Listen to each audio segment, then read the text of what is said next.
mukhang patay na ang plano para sa kapayapaan.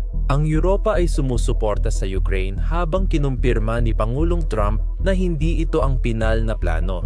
Habang nangyayari ang lahat ng ito, hayagang inilantad ng mga nangungunang senador ng United States ang dokumento. Sinasabing ito ay isang dokumentong Ruso talaga.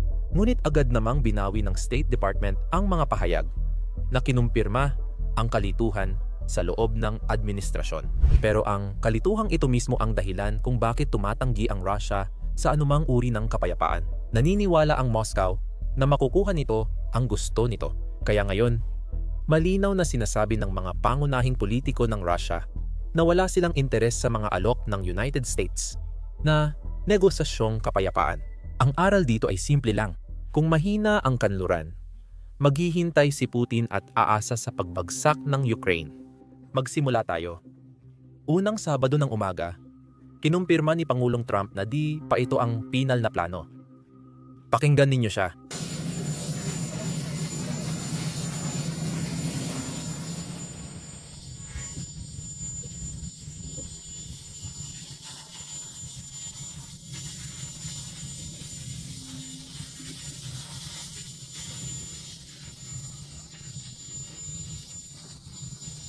Sa isang paraan o iba pa, kailangan nating tapusin ito.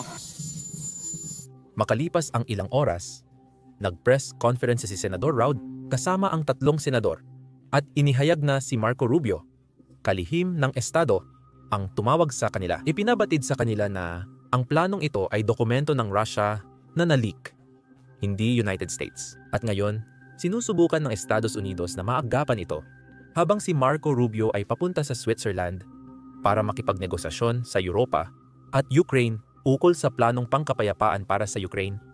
Nangyayari ang lahat ng ito ayon sa mga senador. Sabi ni Marco Rubio na hindi ito totoong plano ng kapayapaan ng United States. Pakinggan ninyo. Binanggit ni Senador Shaheen na tumawag nga sa amin si Secretary Rubio ngayong hapon. Sa tingin ko, malinaw niyang ipinaabot sa amin na kami ang tumanggap ng isang panukala na inihatid sa isa sa aming mga kinatawan. Hindi ito ang aming recommendation, hindi ito ang aming plano para sa kapayapaan. Isa itong panukala na natanggap namin at bilang tagapamagitan, gumawa kami ng mga hakbang para ibahagi ito. At hindi namin ipinalabas ito ay na-leak. Hindi ito inilabas ng aming mga miyembro or ng aming mga kinatawan. Kaya habang nagpapatuloy tayo dito sa bagay na ito, ginawa ng malinaw ni Kinatawan Rubio na ito ay isang pagkakataon na natanggap ito at nagamit na at naipadala na sa mga Ukrainians at magkakaroon sila ng pagkakataon na tumugon. Malaking balita talaga ito dahil marami ng spekulasyon tungkol sa dokumentong ito na parang hindi masyadong Ingles ang tunog. Ibig kong sabihin, hindi karaniwan sa legal na dokumentong Ingles ang pariralang ginamit dito. Pero ang mga parirala ay karaniwang ginagamit sa mga legal na dokumento sa Ruso. Maraming nagsasabi na maaaring dokumentong Ruso ito na isinalin lang sa Ingles. Kaya ang pahayag na ito mula kina Senador Rounds, Senador Angus King at Senador Shaheen ay parang kinukumpirma lang ang mga haka-haka ng maraming tao. Pero agad-agad natigil ang balitang ito. Ang pahayag na tumututol sa claim na ito ay nagmula mismo sa kagawaran ng Estado. May deputy spokesperson na nagsabi na ito ay lantaran na kasinungalingan. Bilang kalihim, iginiit ni Rubio at ng administrasyon na ang planong ito ay gawa ng Estados Unidos na may ambag din mula sa mga Ruso at Ukranyano. Ngayon, nagdudulot na ito ng kalituhan, hindi lang sa Estados Unidos kundi sa buong mundo. Ilang minuto pagkatapos ng pahayag, kinumpirma ito ni Marco Rubio. Pero iba ang pagkakasabi. Panoorin ninyo, sabi ni Rubio, ang panukalang kapayapaan ay isinulat ng Estados Unidos. Ito ay inaalok bilang matibay na balangkas para sa nagpapatuloy na negosasyon. Ito ay batay sa mga mungkahi mula sa panig ng Russia. Ngunit nakabatay din ito sa mga nauna at kasalukuyang mungkahi mula sa Ukraine. Yung huling pangungusap na yon, kakaiba. Hindi naman niya kailangang sabihin. Pero tingin ko sinadya niya dahil ang Ukraine ay hindi naman talaga kasali sa pagsulat ng partikular na 28 puntong ito. Alam ni Marco Rubio ang gusto ng Ukraine kaya tiyak isinama niya ang ilan sa kanilang alalahanin.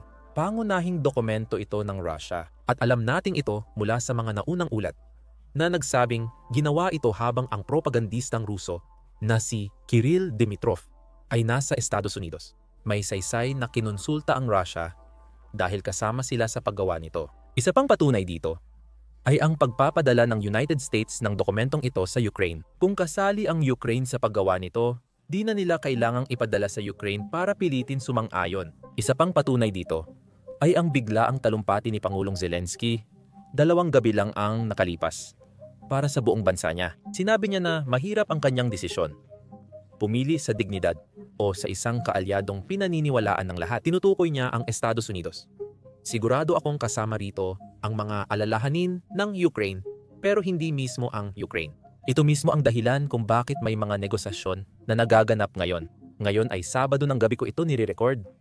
Pero malamang Linggo ng umaga ito lalabas. Sa Linggo, may pagpupulong ang Estados Unidos, United Kingdom, Pransya, Alemanya, at Ukraine sa Geneva, Switzerland. Layunin ng pagpupulong ay ayusin ang 28 puntos para matiyak ang respeto sa pambansang interes ng Ukraine. Bukod pa dyan, ang layunin ay tiyakin na hindi na muling babalik ang Russia para sa ikatlong pananakop matapos pumirma ng kasunduang pangkapayapaan. Tandaan, hindi naman kilala si Putin sa paggalang sa mga pinipirmahan niya. Habang nangyayari ito, laganap ang kalituhan. Pero nalilimutan ng lahat ang isang mahalagang punto. Ayaw talagang makipag-usap o makipagnegosasyon ng Rusya kahit kailan. Kaya kahit na nasasayang lang ang ating lakas sa pagsubok na kumbinsihin ang Ukraine na magbigay ng mas marami pang konsesyon, malinaw na malinaw ang Rusya. Gusto nila ay lubos na pagsuko. Tanging iyon lang ang tinatanggap. Kamakailan, may politiko sa Rusya na nagsabing hindi nila tatanggapin ang anumang kasunduan para sa kapayapaan. Kita mo, hindi na nagtatago ang mga miyembro ng parlamento ng Rusya na walang balak ang Rusya sundin ang anumang kasunduan para sa kapayapaan. Ayon kay ministro ng parlamento ng Rusya, Alexei Zuralov, kakaiba kung ipapantay ang plano ng Estados Unidos sa hinihingi ng Rusya. Walang kasunduan mula United States o European Union ang magdudulot ng pangmatagalang kapayapaan. Ang tunggalian ay ganap at tuluyang mareresolba lamang kung magkakaroon tayo ng malinaw na tagumpay sa labanan at ang pagsuko ng Ukraine. Ito ang ginagawa ngayon ng hukbong Ruso at medyo matagumpay sila. Ang ibang resulta ay magpapaliban lang sa sagupaan. Plano ng mga Amerikano na gawing panangga ang Ukraine laban sa Russia kahit na mabawasan ito sa teritoryo at militar. Mananatili pa rin itong malaking banta sa United States at kakailanganin pa rin ng presensyang militar sa mga kanlurang hangganan. Ngayon, maaaring hindi ninyo inaasahan na sasabihin ko ito, pero may magandang punto siya. Ipapaliwanag ko ito gamit ang isa sa paborito kong kasabihan mula kay dating kalihim ng Estado George Stoltz. Kalihim siya ng Estado sa ilalim ni Pangulong Reagan at mahalaga ang papel niya sa patakarang panlabas ng United States na nagpatumba sa Soviet Union. Kaya naman ang kasabihang ito ay talagang angkop sa sitwasyong ito. Ang negosasyon ay euphemismo ng pagsuko kung walang kapangyarihang bumabalot sa usapan.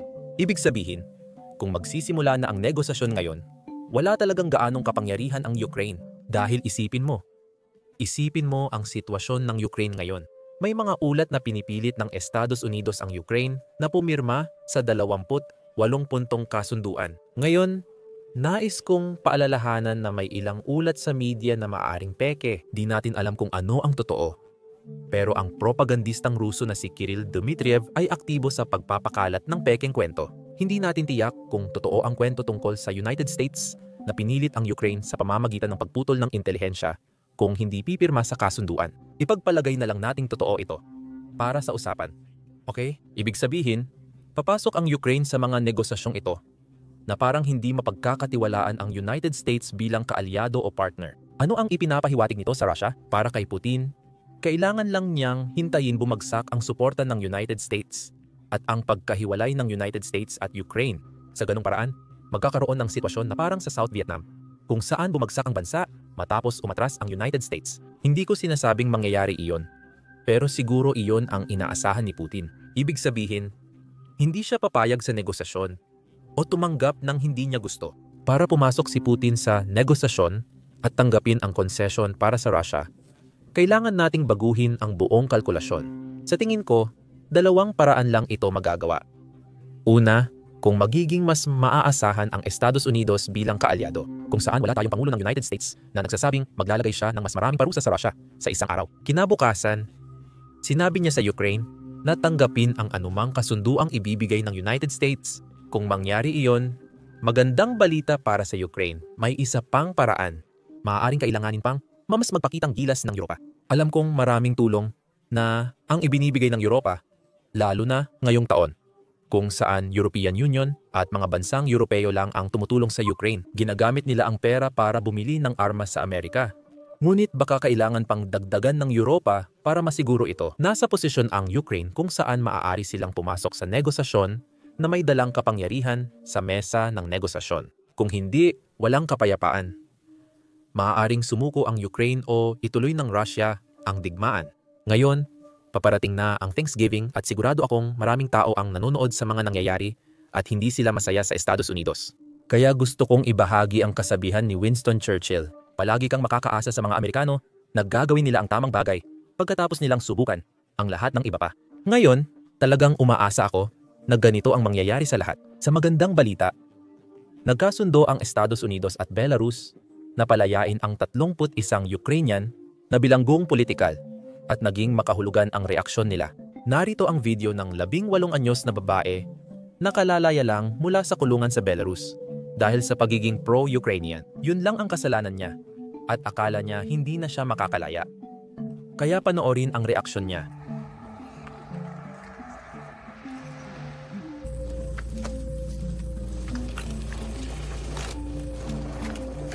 Saan ka nila dadalhin? Ano ang sinabi nila? Ay, mahaba-habang kwento yon. Wala naman tayong minamadali, hindi ako makapaniwala. Akala ko talaga dadalhin nila ako sa gubat. Akala ko babarilin nila ako.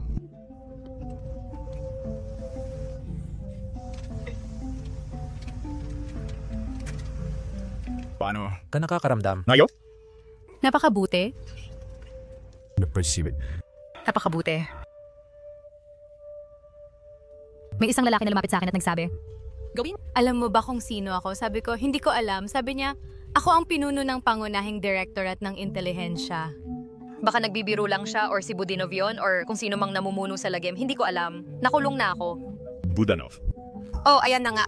Nakita mo siya mismo, hindi na sayang ang araw na ito.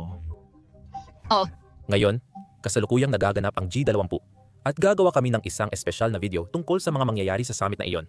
May isang kawili-wiling bagay na nangyari kamakailan. Hindi pinayagan ang mga Russian na mamamahayag na makapasok sa isang press conference ng Germany kung saan si German Chancellor Friedrich Merz ay sumagot ng ilang mga tanong. At nakakatawa ang naging reaksyon nila. Kaya panoorin ninyo.